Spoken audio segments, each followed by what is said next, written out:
দিদি মা আমাকে চানাচুর খেতে দিয়েছে। আয় তুই একটু নিয়ে যা। হ্যাঁ ভাই, এই তো আমি এসে গেছি, দাঁড়া। আরে আমার দিদি তো অন্ধ, তাহলে দিদির সাথে একটু মজা নেওয়া যাক। ভাই চানাচুর দিবি বলেছিলি, দে। নে এটা তোর হাতের সামনে রেখেছি, নে নে নে। কোথায়? আমি তো পাচ্ছি না ভাই, কোথায়? আরে তোর তো হাতের সামনেই রাখলাম। দে না ভাই, এত হ্যাঙ্গালি কেন করছিস? দে চানাচুরটা। অঙ্কন এদিকে আয় তো। আসছি। নে এবার চানাচুর খা খা খা। হ্যাঁ আমি তো দেখতেই পাচ্ছি না। দেখতে পাচ্ছি না তাহলে তো দিদিকে দেখতে পাচ্ছি না। তুই তো জানিস না দিদি অন্ধ, তারপরে দিদির সাথে ঠিক ব্যবহার করেছিস তুই। মা তুমি ভাইকে ছেড়ে দাও, ভাইয়ের কোনো দোষ নেই, ও তো বাচ্চা। না বাচ্চা বলে ওকে সবসময় ছেড়ে দিলে হবে না, ওকে একটু শিক্ষাও দেওয়া উচিত।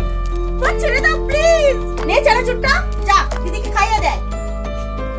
এই দিদি তুই আমাকে ক্ষমা করতে, এই না চানাচুর। হ্যাঁ, যে অন্ধ সেই একমাত্র অন্ধকারের গুরুত্বটা বোঝে।